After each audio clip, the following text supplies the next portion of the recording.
बिस्मिल्लाहिर्रहमानिर्रहीम अस्सलाम वालेकुम। Today our topic is circular motion mechanics 1, that is the lecture number 4 and lecture number 5। तो इस लेक्चर में हम सर्कुलर मोशन को डिस्कस करेंगे और उसके बाद सर्कुलर मोशन के बाद हम लोग इसके एग्जांपल्स देखेंगे, फिर उसकी मैथमेटिकली फॉर्म, जिसमें हम सबसे पहले डिस्प्लेसमेंट को डिस्कस करेंगे। जैसे कि मैंने यहाँ पर ये आपको नोट्स प्रोवाइड किए हैं, डिस्प्लेसमेंट की वैल्यू को फाइंड आउट करेंगे। डिस्प्लेसमेंट के बाद फिर हम डिस्कस करेंगे फर्दर जो है वेलोसिटी को डिस्कस करेंगे। वेलोसिटी के बाद फिर हम एक्सेलरेशन को डिस्कस करेंगे और उसकी डायरेक्शन को हम फाइंड आउट करेंगे। तो हम स्टार्ट करते हैं अपना सर्कुलर मोशन के ज़रिए कि इसकी डेफिनेशन क्या है हमारे पास। सर्कुलर मोशन की क्वेश्चन किस तरह बन के आएगा, ये आपको स्क्रीन पे नज़र आ रहा होगा क्वेश्चन। तो वेरी इंपॉर्टेंट क्वेश्चन है, इसको अच्छी तरीके से देखिएगा। तो ये आपने 9th-10th में डेफिनेशन पढ़ी हुई है। Circular motion actually if an object is following a circular path during its motion, then its motion is known as circular motion. यानी कोई भी ऑब्जेक्ट जो है सर्कुलर पाथ में मूव कर रहा हो, सपोज दैट हमारे पास अगर ये कोई ऑब्जेक्ट है सर्कुलर पाथ में मूव कर रहा है, हम धागे के साथ ऑब्जेक्ट को बांधा हुआ है या रस्सी के साथ, तो सर्कुलर पाथ में जो ये मूव कर रहा है इसकी जो मोशन होगी हमारे पास, उसे क्या कहेंगे, सर्कुलर मोशन कहेंगे। और सर्कुलर मोशन में आप लोग बात याद रखिएगा ये वाली, कि इसमें हमारे पास जो है इसकी जो वेलोसिटी होती है वो टेंजेंशियल वेलोसिटी होती है। ये हमेशा बात याद रखिएगा, यानी कि अलोंग द टेंजेंट होती है। और टेंजेंट किसे कहते हैं, किसी भी सर्कल के आउटर पॉइंट को टच करके जाने वाली लाइन को क्या कहते हैं, हम लोग टेंजेंट कहते हैं। तो इसमें हमारे पास बहुत सी एग्जांपल्स हैं हमारे पास, जिसमें हम ले सकते हैं कि सपोज दैट हमारे पास ये अर्थ है, अर्थ के अराउंड क्या कर रहा है, ये मून जो है रिवॉल्व कर रहा है, ये हमारे पास सर्कुलर मोशन होगी। या आप यूँ कह सकते हैं कि न्यूक्लियस है, न्यूक्लियस के अराउंड में जो है इलेक्ट्रॉन जो है वो रिवॉल्व कर रहे हैं, वो भी सर्कुलर मोशन होगी। तो अब इस कारण के बहुत से डिफरेंट तरह के एग्जांपल ले सकते हैं। तो सबसे पहले हम डिस्कस करते हैं इसकी डिस्प्लेसमेंट को। तो इसके लिए हमें एक डायग्राम को देखना है। जो डायग्राम हमारे पास गिवन है वो डायग्राम इस तरह से गिवन है कि look at this diagram. X axis and Y axis, ये हमारे पास पॉइंटर पी है। ये पॉइंटर पी जो है सर्कुलर पाथ में मूव कर रहा है। अब पॉइंटर पी जो है ओरिजिन से लेके यहाँ तक का डिस्टेंस एक्स भी है और आर भी है। ये रेडियस है, उस रेडियस एक्चुअली हमारे पास डिस्टेंस होता है, रेडियस का यूनिट मीटर होता है और डिस्प्लेसमेंट यूनिट मीटर होगा। और ये हमारे पास कोई ना कोई एंगल क्या बना रहा है, थीटा बना रहा है, that is the long x axis. हमने इसके दो कंपोनेंट कर लिए, इस पॉइंटर पी के डिस्प्लेसमेंट के दो कंपोनेंट कर लिए। एक लॉन्ग एक्स एक्सिस वो क्या होगा, एक्स पी, एक लॉन्ग वाई एक्सिस वो क्या होगा, वाई पी होगा। तो अब हमने क्या करना है, इसी के क्या करना है, ये ट्रायंगल बनी हुई है, इस ट्रायंगल के साथ में क्या बन रहा है, ये एंगल थीटा बन रहा है। अब इसी को ज़रा गौर करके देखते हैं हम लोग। अब इस ट्रायंगल को गौर करके देखें तो इस ट्रायंगल का नेम क्या दिया हुआ है, ओ ए पी। इस ट्रायंगल में आप लोग बेटा क्या निकालें, साइन थीटा को निकालें। तो साइन थीटा हमारे पास क्या होगा, परपेंडिकुलर होगा हाइपोटेन्यूज। तो थीटा के सामने वाला क्या होता है, परपेंडिकुलर। 90 के सामने वाला क्या होता है, हाइपोटेन्यूज। तो ये क्या हो जाएगा, हमारे पास ये निकल आ जाएगी वाई पी ओवर एक्स हो जाएगा। एक्स हमारे पास क्या है, हाइपोटेन्यूस है, और पी क्या है हमारे पास, परपेंडिकुलर है। तो ज़ाहिर सी बात है ये एक्स यहाँ पर क्या हो रहा है, डिवाइड, वहाँ जाकर मल्टीप्लाई हो जाएगा। तो क्या बन जाएगा, Y P is equal to X sine theta. इसी तरह आपने कॉस की वैल्यू निकालनी, तो कॉस क्या होता है हमारे पास, बेस ओवर हाइपोटेन्यूस। तो यहाँ से देखें बेस हमारे पास क्या है, ओ से लेके आर तक, ये एक्स पी होगा। और हाइपोटेन्यूस क्या होगा, ओ से लेके पी तक, यानी एक्स होगा। तो यहाँ पर वैल्यू पुट कर दी हमने, तो क्या आंसर आ जाएगा, X P is equal to X cos theta. ये हमारे पास डिस्प्लेसमेंट की क्या आ गई, वैल्यूज़ आ गई। अब इन्हीं दोनों का आपने क्या ले लेना है, डेरिवेटिव लेना है। जैसे इन दोनों का डेरिवेटिव लेंगे तो विद रिस्पेक्ट टू टाइम लेंगे। ज़ाहिर सी बात है डिस्प्लेसमेंट को कवर करते हुए कोई ना कोई टाइम भी लगेगा। इसको भी डी और डी टी से डिवाइड कर दें, इसको भी डी और डी टी से डिवाइड कर दें। तो ज़रा गौर करके देखें, हम लोगों ने यहाँ पर क्या किया हुआ, D over D T into X P is equal to, दोनों तरफ डेरिवेटिव ले लिया, D over D T X cos theta. अब ज़रा गौर कर देखें, D X over D T, ये डी एक्स पी क्या है, डिस्प्लेसमेंट नहीं है। तो डिस्प्लेसमेंट ओवर टाइम किसको बताता है, वेलोसिटी को, क्योंकि एक्स एक्सिस में वेलोसिटी इसलिए क्या लगा दिया, वी एक्स। और कॉस का डेरिवेटिव क्या होता है, माइनस साइन। फिर ये D X over D T, ज़रा इसको समझिए, इसका डेरिवेटिव अलग लेंगे हम, डी एक्स और डी टी का डेरिवेटिव लेंगे तो क्या निकलेगा, माइनस वी नहीं निकलेगा, और सॉरी वी निकलेगा। और कॉस का डेरिवेटिव क्या होता है, माइनस साइन, तो क्या हो जाएगा ये, माइनस वी साइन थीटा। ये मैं आपको यहाँ पर बताता चलूँ कि ये हमारे पास actually D X over D T is equal to V होता है। ये हमने पीछे टॉपिक में बातें पढ़ चुकी हैं। Displacement over time is equal to किसको बताता है, वेलोसिटी को बताता है। तो सिमिलरली आपने किसका लिया है, अभी आपने किसका आंसर किसका निकाला है, ये डी एक्स पी और डी टी, मतलब कि pointer with respect to X axis. इस तरह किसका निकालेंगे, डी वाई पी और किसका निकालेंगे, डी टी के निकाल देंगे। तो ये हमारे पास साइन का डेरिवेटिव क्या आ जाएगा, कॉस, और डी एक्स और डी टी क्या आ जाएगा, डी एक्स और डी टी क्या आ जाएगा, वी आ जाएगा। अब आपने क्या करना है जी, ये वैल्यूज़ एज द पॉइंटर, अब यहाँ पर देखें, as the pointer P is in the plane. Plane का मतलब क्या है, अलॉन्ग एक्स एक्सिस और वाई एक्सिस। प्लेन किसे कहते हैं, जिसमें एक्स एक्सिस और क्या हो, जिसमें वाई एक्सिस हो, उसे प्लेन कहते हैं। अब वेलोसिटी क्योंकि टू डायमेंशनल है तो इसलिए क्या कर देंगे हम, टू डायमेंशनल मोशन में वेलोसिटी को कैसे लिख सकते हैं, ये एफएससी में पढ़ चुके हैं आप, v is equal to V X I plus V Y J. V X I means to say that velocity along X axis, I unit vector, V Y J मतलब कि velocity along the Y axis. अब आपने क्या करना है कि इसमें यहाँ पर इसकी वैल्यूज़ पुट कर देनी है। किसकी वैल्यूज़ पुट करनी है, आपने यहाँ पर putting the values of v। अब ये जो मैंने इक्वेशन अभी पढ़ी है टू डायमेंशनल मोशन वाली, उसमें मैंने क्या कर दिया, वी एक्स की जगह पे ये वैल्यू पुट कर दी है और वी वाई की जगह पे ये वैल्यू पुट कर दी है। यानी ये वाली सारी वैल्यू किसको बताती है बेटा, ये बताती है वी एक्स आई को, और ये किसको बताती है, वी वाई जे को। ये कौन सी इक्वेशन पुट की है, ये इक्वेशन, ये हमने ये इक्वेशन जो ये निकाली इक्वेशन नंबर ई। इस इक्वेशन में वी एक्स की जगह पे वैल्यू पुट की और वी वाई की जगह वैल्यू पुट की, क्योंकि वी वाई की वैल्यू क्या दी हुई है देखें, वी कॉस थीटा, वो यहाँ पर पुट कर देंगे। इस तरह फिर वी साइन थीटा की वैल्यू वो यहाँ पर पुट कर देंगे, हम इसकी जगह पर पुट कर देंगे, तो हमारे पास क्या आ जाएगी, नई इक्वेशन बन जाएगी। अब इस नई इक्वेशन में आप देखें फ्रॉम डायग्राम से मैंने आपको शुरू में बात बताई थी X is equal to R होता है, यानी मैंने आपको स्टार्ट में यही बात बताई है अभी कि ये वाली ये देखें x इज इक्वल टू क्या दिया हुआ है, r दिया हुआ है। तो इसका मतलब जहाँ जहाँ आपको x नज़र आ रहा है वहाँ वहाँ r पुट करते हैं, तो हमारे पास ये आया, जहाँ r नज़र आ रहा है वहाँ पे x पुट कर सकते हैं। तो जैसे ही ये वैल्यूज पुट करेंगे तो ज़रा गौर कर देखें, साइन थीटा किसके बराबर पढ़ा था हमने अभी देखा है, वाई पी और x, उस x की जगह पे क्या पुट किया है, r। इस तरह कॉस थीटा अभी हमने किया है, क्या हो जाएगा, एक्स पी ओवर आर, यानी पहले एक्स पी और एक्स था, तो इसका मतलब ये कॉस थीटा और साइन थीटा के वैल्यूज़ आपने कहाँ पुट कर देनी है, इसकी जगह पर और इसकी जगह पर, यहाँ पर वैल्यूज़ पुट कर दें। जैसे ही यहाँ पर वैल्यूज़ पुट करेंगे तो आपके पास नई इक्वेशन क्या बन जाएगी देखें, माइनस वी, ये वैसे के वैसे, ये वाला माइनस वी वैसे के वैसे, साइन थीटा की जगह पे क्या पुट करेंगे, वाई पी और आर, ये यहाँ से ये वैल्यू यहाँ पुट कर देंगे। सिमिलरली फिर हमारे पास क्या दिया हुआ, कॉस थीटा, क्या दिया हुआ, एक्स पी और आर, इस एक्स पी और आर की जगह पे क्या पुट कर देंगे, x P over cos theta की जगह पर ये आ जाएगा, ये इक्वेशन में ये दिया ये वाला, इसकी जगह पर ये वाली वैल्यू पुट की है। अब इसके क्या ले लें, डेरिवेटिव ले लें। अब ज़ाहिर सी बात है आपको पता होना चाहिए कि वेलोसिटी का जब डेरिवेटिव लेते हैं तो हमारे पास क्या मिलता है, एस रिलेशन आकर मिलता है। तो एस रिलेशन फाइंड आउट करने के लिए क्या करेंगे, इसी इक्वेशन नंबर ए का डेरिवेटिव ले लें, यानी यहाँ पर भी लिख दें डी वी और डी टी, इधर भी डी और डी टी, इधर भी डी वी और डी टी, जैसे आप लोगों ने डिस्प्लेसमेंट के केस में लिया था।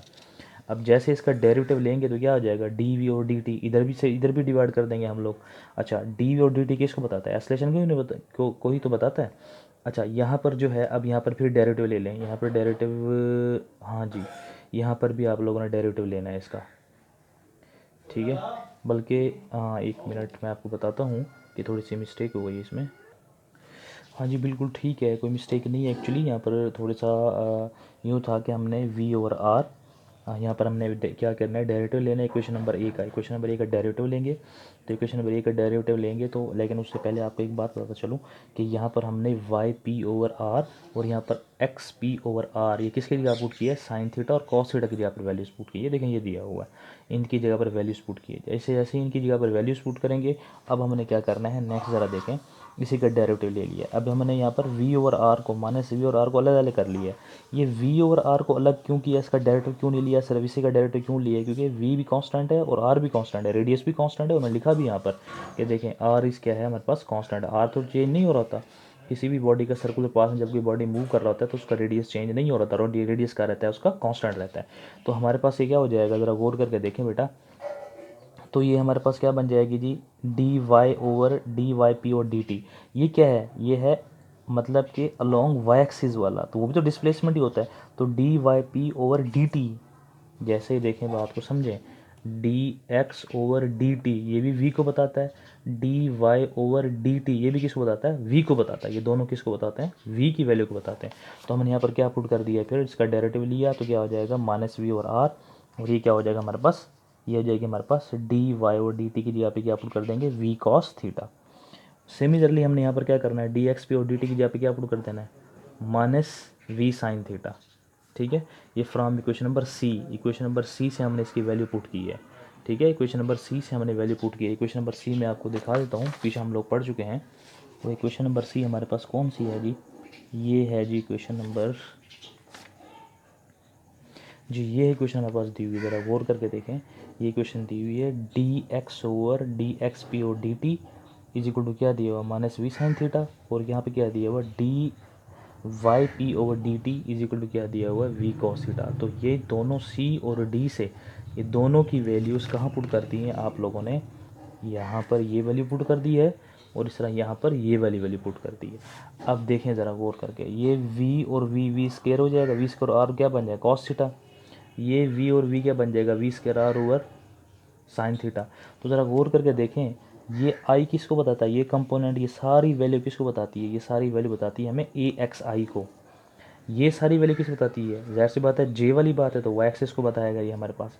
तो इसका मतलब एस रिलेशन के दो कंपोनेंट्स हो गए, ये किसको बताती है ए एक्स आई को, ये किसको बताती है ए वाई जे को। ये कैसे पता लगा, क्योंकि एक्स एक्सिस पे क्या होता है आई और वाई एक्सिस पे क्या होता है जे, और आपको पता है डी वी और डी टी किसको बताता है ए को। तो ये सारी इक्वेशन ये बन गई है, इस सारी इक्वेशन से क्या बन गया, ये बन गया। अब from equation number above equation जो ये जो इक्वेशन दी हुई है, इस इक्वेशन का मैग्नीट्यूड फाइंड आउट करना है आपने। अब मैग्नीट्यूड कैसे फाइंड आउट करेंगे, देखिए मैं लिखा भी हुआ, ए एक्स आई इसको बताती है और ए वाई जे इसको बताती है, ठीक है, ये वाली इक्वेशन इसको बताती है। अब इसका मैग्नीट्यूड लेने के लिए क्या करते होते हैं, एक्स वाली वैल्यू का स्क्वायर वाई वाली स्क्वायर लेते हैं, स्क्वायर लेके अंडरूट लेते होते हैं। तो ए एक्स और ए वाई का स्क्वायर, ज़रा गौर करके देखें इस इक्वेशन में, यहाँ पर भी V square over Y, V square और आर माइनस का, यहाँ पर भी क्या दिया वी स्क्वायर और आर, इन दोनों को मैंने कॉमन लेके बाहर ले लिया, क्योंकि यहाँ पर ए एक्स और ए वाई का स्क्वायर है, तो इनमें से आप साइन थीटा और कॉस थीटा को अलग कर दिया। Sine square theta plus cos square theta किसके बराबर होता है, 1 के नहीं बराबर होता। और यहाँ से ये स्क्वायर और ये आपस में क्या हो जाएंगे, कैंसिल आउट हो जाएंगे, तो क्या बन जाएगा, लेकिन गौर करके देखें कि ये बन जाएगी हमारे पास ये, क्योंकि स्क्वायर दिया हुआ है तो क्या बन जाएगा minus V square over R. तो ये क्या हो जाएगा, ये प्लस में आ जाएगी ना, ये वैल्यू, ये वाली सारी वैल्यू किस में आ जाएगी, प्लस में आ जाएगी, इज इक्वल टू क्या हो जाएगा 1 आंसर आ जाएगा हमारे पास इसका। अच्छा, उसके बाद मैं इसको सॉल्व कर देता हूँ, ज़रा देख लें। ये बन जाएगा V square over R under the root और होल का स्क्वायर था ना, तो इसको लिख सकते हैं आप कैसे, v की पावर 4 ओवर आर का स्क्वायर, ठीक है। अब हमारे पास क्या है, क्या दिया हुआ है, रूट भी तो दी हुई है ना, तो इसको फिर दोबारा कैसे लिख सकते हैं, V square over R whole का स्क्वायर। इसका जब कंप्लीट स्क्वायर लेंगे तो क्या हो जाएगा, आपस में कैंसिल आउट हो जाएंगे, तो इक्वेशन क्या आ जाएगी, वी स्क्वायर ओवर आर आ जाएगी। अब इसकी डायरेक्शन फाइंड आउट करनी है, तो डायरेक्शन कैसे फाइंड आउट करेंगे, डायरेक्शन के लिए आपको क्या कहाँ जाना पड़ेगा, टेन के ऊपर, यानी अभी इस डायग्राम में ज़रा गौर कर देखें, ये जो एस रिलेशन है बेटा, वो एस रिलेशन क्या होता है, टूवर्ड सेंटर होता है। If a body is moving in a circular path it's S relation is always toward centre. तो ये एक्स रिलेशन की डायरेक्शन ये, इसके दो कंपोनेंट कर लिए, एक अलोंग एक्स एक्सिस ए एक्स हो गया, एक अलोंग क्या हो गया वाई एक्सिस क्या हो गया ए वाई। इस वाले को, इस वाले एक्सिस वाले को, एक्सलेशन को ए एक्स को मैंने यहाँ पर लिया हुआ, ये एंगल क्या बना रहा है फाई। अब यहाँ से आप लोगों ने क्या लेना है, टेन फाई, याद रखिएगा, टेन थीटा नहीं टेन फाई। टेन फाई किसके बराबर होता है आपको पता है, ए वाई और ए एक्स। तो यहाँ से क्या होता है हमारे पास बेस ओवर, हमारे पास टेन थीटा क्या होता है, टेन फाई क्या होता है, आप लोगों ने पढ़ा होगा इसमें, परपेंडिकुलर ओवर बेस। तो अब यहाँ पर क्या कर रहे हैं, इसकी वैल्यूज पुट कर दी है, ए वाई और ए एक्स। अच्छा, ए वाई की वैल्यू क्या निकाली थी आपने, माइनस वी स्केयर वार, याद है ना आपको, V square over R sine theta, ये निकाली हुई है, ये ए एक्स की वैल्यू, और ये किसकी निकाली हुई है, ए वाई की वैल्यू निकाली हुई है। तो यहाँ पर आपने क्या कर देना, ए एक्स और ए वाई की वैल्यू पुट कर दें, ये माइनस के हैं, आपस में सेम है तो कट हो जाएंगे। अब साइन थीटा और कॉस थीटा बन जाएगा, और वो किसके बराबर होता है, टेन थीटा के। तो याद रखिएगा, as the acceleration is towards the centre making phi as an angle in fig number B. तो फिग नंबर बी में क्या बन रहा है, ये हमारे पास क्या है, सेंट्रल पॉइंट है, और ऑब्जेक्ट क्या कर रहा है, सर्कुलर पाथ में मूव कर रहा है जी। तो नेक्स्ट हमारे पास जो है वो है बेटा न्यूटन्स लॉ। तो न्यूटन्स लॉ क्या होते हैं, एक्चुअली मैं सबसे पहले इसका इंट्रोडक्शन दे दूं। एक्चुअली जो रिलेशन फाइंड आउट किया था फोर्स के बारे में और एक्सेलरेशन का आपस में रिलेशन जो फर्स्ट फाइंड आउट किया था, वो सबसे पहले किया था आइजैक न्यूटन ने, ठीक है। ये उसकी डेट ऑफ बर्थ और डेट ऑफ डेथ दी हुई है, उसे हम कहते हैं न्यूटन मैकेनिक्स, ठीक है। अब न्यूटन मैकेनिक्स जो है वो याद रखिएगा बेटा, वो हमारे पास हैवी ऑब्जेक्ट्स के ऊपर एप्लीकेबल है, यानी न्यूटन लॉ स्मॉलेस्ट ऑब्जेक्ट पे एप्लीकेबल नहीं है।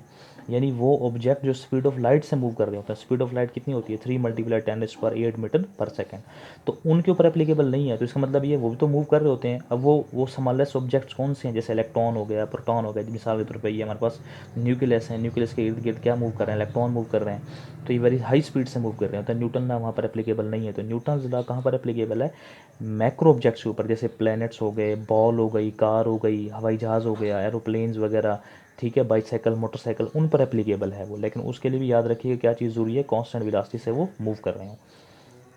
तो ये मैक्रो ऑब्जेक्ट्स पे एप्लीकेबल है, माइक्रो पे नहीं है। माइक्रो ऑब्जेक्ट्स के लिए क्या हमें चाहिए, आइंस्टाइन्स की थ्योरी ऑफ रिलेटिविटी, जो इक्वेशन जो क्वांटम फिजिक्स में है, जो हम जाके नेक्स्ट सेमेस्टर में हम पढ़ेंगे क्वांटम फिजिक्स में। आप सेकेंड ईयर की चैप्टर नंबर 18, 19, 20 या आप लोगों ने 19, 20 या आप 21 चैप्टर पढ़े होंगे आपने मॉडर्न फिजिक्स से रिलेटेड, उसमें ये है।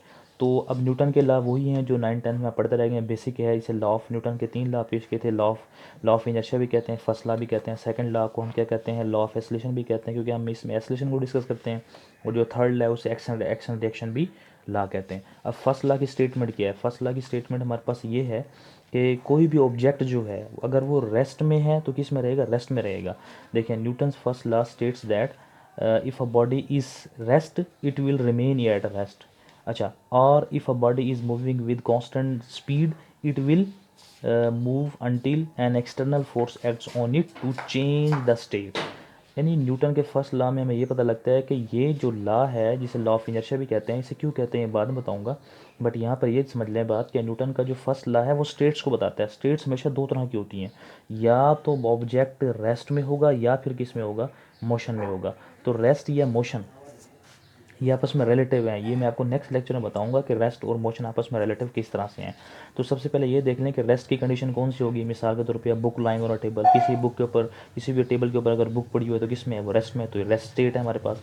अगर a ball is moving on a smooth floor, smooth floor से मीन्स क्या है, किसी मार्बल फ्लोर के ऊपर जो कंटिन्यूसली मोशन कर रही है बॉल, तो उसे क्या कहेंगे हम, वो मोशन वाली स्टेट होगी हमारे पास।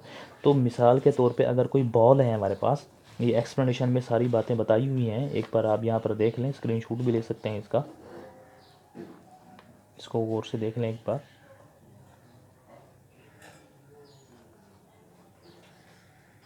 जी, अब इसमें यहाँ पर आपको बात समझाने जा रहा था कि रेस्ट और मोशन की स्टेट क्या होती है। मिसाल के तौर पे अगर ये हमारे पास कोई टेबल है, इसके ऊपर हमने बुक रखी हुई है, तो बुक रेस्ट में है। मतलब मिसाल के तौर पे ये जो अपवर्ड फोर्स लग रही है, ये डाउनवर्ड फोर्स लग रही है। ये न्यूटन थर्ड लॉ अगर इसमें भी कॉन्सेप्ट क्लियर हो जाता है। तो अब इसको ज़रा गौर से देखें, इसकी एग्जांपल हम नेक्स्ट में डिस्कस करेंगे।